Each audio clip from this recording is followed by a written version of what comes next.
Today we're going to tell you about something that happened on September 19, 1961, along Route 3 in New Hampshire's White Mountains. This is the story of Betty and Barney Hill, an interracial couple from Portsmouth, New Hampshire, who claimed they were taken aboard a spacecraft by extraterrestrial beings. Their account became the first widely publicized alien abduction case in the United States, and changed how people think about UFO encounters forever. The events took place near Franconia Notch, close to the town of Lincoln, New Hampshire, an area known for its beautiful mountain scenery and clear night skies. The White Mountains region of New Hampshire has been home to people for thousands of years. Native American tribes, including the Abenaki, traveled through these mountains long before European settlers arrived. The area became popular with tourists in the 1800s because of its stunning views and fresh mountain air. Route 3, where the Hills were driving that night, winds through some of the most remote parts of the White Mountains. Back in 1961, this stretch of road had very little traffic, especially late at night. The area was much darker then, with fewer street lights and buildings, making it an ideal place to see stars and other objects in the night sky. Betty Hill was 41 years old and worked as a social worker. Her husband Barney was 39 and worked for the Postal Service. They had been married for 2 years and lived a quiet life in Portsmouth. The couple had spent the weekend in Montreal, Canada, visiting Niagara Falls and enjoying a short vacation together. They were driving home on Sunday night, September 19th, when their normal trip turned into something they would never forget. It was around 10:30 at night when they first noticed something unusual in the sky. Betty spotted a bright light that seemed to be moving in a strange way. At first they thought it might be a plane or a satellite. The light appeared to be following their car as they drove south on Route 3. Barney pulled over several times so they could get a better look at this mysterious object. Betty had a pair of binoculars in the car, and she used them to watch the light more closely. Through the binoculars, she could see that it wasn't just a single light. The object had multiple colored lights that seemed to be arranged in rows. Red, amber, and white lights blinked in what looked like a pattern. The object was definitely not a normal aircraft. As they continued driving, the object seemed to get closer and larger. Barney started to feel nervous about the whole situation. He was a practical man who didn't believe in flying saucers or strange phenomena, but he couldn't explain what they were seeing in the sky above them. Near the town of Indian Head, about 30 miles south of where they first saw the object, Barney decided to stop the car again. This time, he got out and walked away from the vehicle to get a better view. He took the binoculars with him and looked up at the object, which now appeared to be much closer than before. What Barney saw through those binoculars changed everything. The object was no longer just lights in the distance. It was a large disc-shaped craft hovering silently above the trees. He could see what looked like windows around the edge of the craft, and through those windows he saw figures moving around inside. Barney later described seeing beings that looked almost human but not quite right. They had large heads and big dark eyes that seemed to be staring directly at him. The beings appeared to be wearing some kind of uniform clothing. One of them seemed to be giving orders to the others, pointing in different directions. Suddenly, Barney felt a wave of fear wash over him. He had the strangest feeling that these beings were trying to communicate with him somehow, not with words but directly into his mind. He heard a voice that seemed to come from inside his own head, telling him to stay where he was and keep looking. Instead of staying, Barney ran back to the car as fast as he could. He threw the binoculars into the back seat and told Betty they had to leave immediately. He started the engine and drove away quickly, not looking back at the object in the sky. As they drove away, both Betty and Barney heard a series of strange beeping sounds coming from the back of their car. The sounds were rhythmic and electronic, unlike anything they had heard before. Their car began to vibrate, and they felt a tingling sensation throughout their bodies. The next thing they remembered clearly was hearing the same beeping sounds again. But this time, the sounds seemed to be fading away. They found themselves driving on Route 3, but they were now near the town of Ashland, about 35 miles south of where they had stopped to look at the object. They had no memory of driving those 35 miles. When they looked at the clock in their car, they realized that about 2 hours had passed, but they couldn't account for where that time had gone. It was now after 1 o'clock in the morning, and they should have been home by midnight if they had driven straight through without any long stops. Betty and Barney felt confused and disoriented. Their clothes were torn and dirty, though they couldn't remember how that had happened. Betty's dress was ripped near the shoulder, and Barney's shoes were scuffed, as if he had been walking through rough terrain. Most strangely, Barney's binoculars were missing the leather strap that had been attached to them when he used them to look at the object. When they finally arrived home in Portsmouth around 3 o'clock in the morning, they noticed other odd things about their car. There were several shiny circular spots on the trunk that hadn't been there before. When they held a compass near these spots, the needle would spin wildly, suggesting some kind of magnetic interference.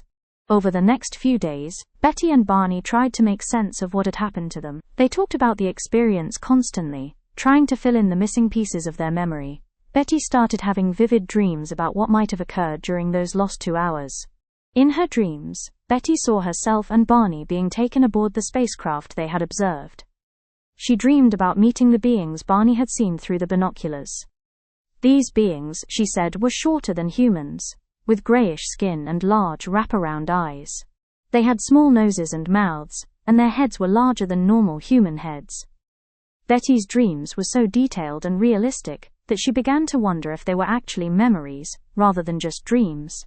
She dreamed about being led into a room inside the spacecraft, where the beings conducted what seemed like medical examinations. They were particularly interested in her and Barney's physical differences, since they were an interracial couple. The beings in Betty's dreams communicated through some form of telepathy, rather than spoken language. They seemed curious about human beings and asked many questions about Earth and human society.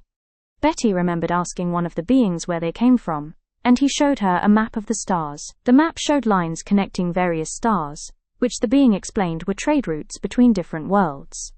After several weeks of these disturbing dreams and trying to understand their experience, Betty and Barney decided to report what had happened to Pease Air Force Base, which was located near their home. They thought the military might be interested in their sighting of an unusual aircraft. The Air Force took their report and filed it as an unidentified flying object sighting, but they didn't offer any explanation for what the couple had seen. The official report noted that there had been other UFO sightings in the New Hampshire area around the same time period. Betty also contacted a civilian UFO research organization called the National Investigations Committee on Aerial Phenomena. This group was more interested in their story and wanted to interview them in detail about their experience. As word of their story began to spread, Betty and Barney found themselves dealing with a lot of attention they hadn't expected. Some people believed their account completely, while others thought they had made the whole thing up, or had some kind of shared hallucination. The stress of the experience and the public attention began to affect both of them, especially Barney. He developed stomach problems and high blood pressure. He also had trouble sleeping, and often felt anxious and nervous. Betty was handling the situation better, but she was also concerned about her husband's health. In 1963, about 2 years after their experience, Betty and Barney decided to seek help from a psychiatrist named Dr. Benjamin Simon. Dr. Simon was a respected medical professional who specialized in treating patients with trauma and memory problems. Dr. Simon used a technique called hypnotic regression to help Betty and Barney recover their memories of what had happened during those missing 2 hours. Under hypnosis, both of them told remarkably similar stories about being taken aboard an extraterrestrial spacecraft. According to their hypnotic testimony, the spacecraft had landed on Route 3, and several beings had approached their car. The beings were able to somehow control their movements, and led them aboard the craft. Once inside, Betty and Barney were separated, and taken to different rooms. Barney described being examined by the beings, who seemed very interested in his skin color and facial features. They took samples of his hair and skin, and examined his teeth and hands very carefully. The being seemed surprised by his dentures and appeared to have never seen false teeth before. Betty's experience under hypnosis matched many of the details from her dreams.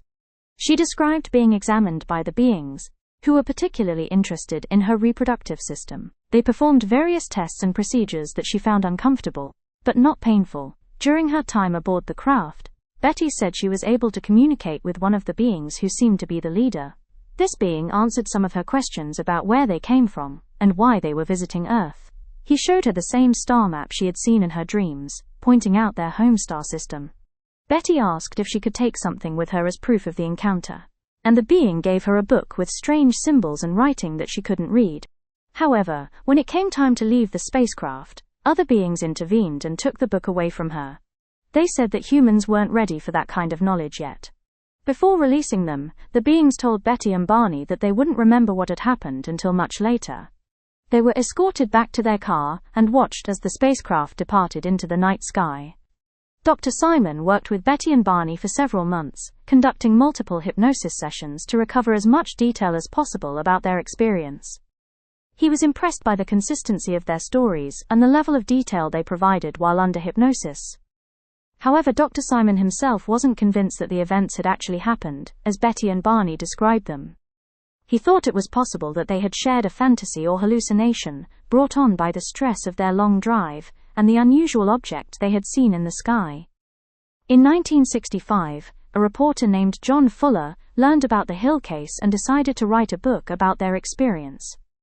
Fuller interviewed Betty, Barney, and Dr. Simon extensively, and had access to the audio recordings of the hypnosis sessions. Fuller's book, called The Interrupted Journey, was published in 1966 and became a bestseller. The book brought the Hill case to national attention and introduced millions of people to the concept of alien abduction for the first time. The star map that Betty had described under hypnosis became particularly famous. An amateur astronomer named Marjorie Fish spent years trying to match Betty's description to actual star patterns. In 1968, Fish announced that she had found a match for the map, identifying the star's Zeta Reticuli as the location of the being's home world. Astronomers later confirmed that Zeta Reticuli is a binary star system about 39 light-years from Earth. The two stars in this system are very similar to our Sun, and could potentially have planets capable of supporting life. However, many scientists pointed out that there are thousands of star patterns that could match Betty's description, making Fish's identification far from certain. In 1975, NBC Television created a movie about the Hill case called The UFO Incident, starring James Earl Jones as Barney Hill and Estelle Parsons as Betty Hill. The movie introduced their story to an even wider audience, and helped establish alien abduction as a popular topic in American culture. Betty and Barney Hill continued to speak publicly about their experience for the rest of their lives. Barney died in 1969 from a brain hemorrhage, but Betty continued to give interviews and lectures about their encounter until her death in 2004. Their case established many of the elements that became common in later alien abduction reports. The description of the beings with large heads and big black eyes became the standard image of extraterrestrial visitors. The medical examinations, the missing time, and the difficulty remembering the experience became typical features of abduction accounts. Scientists and researchers continue to debate the Hill case today. Skeptics point out that many of the details in their story match science fiction movies and books that were popular in 1961. They suggest that Betty and Barney may have unconsciously incorporated these fictional elements into their memories of a real but more ordinary experience. Believers in the Hill account argue that the couple had no reason to make up such a story, and that their detailed, consistent testimony under hypnosis suggests they experienced something genuinely unusual. They point to the physical evidence, like the spots on their car and their torn clothing, as proof that something extraordinary happened that night. The Hill case remains one of the most famous and influential UFO encounters in American history. Whether you believe their story or not, there's no denying that Betty and Barney Hill changed how people think about the possibility of life beyond Earth, and our planet's place in the universe. Thanks for watching. Don't forget to hit that like button and subscribe for more stories from visitors from above.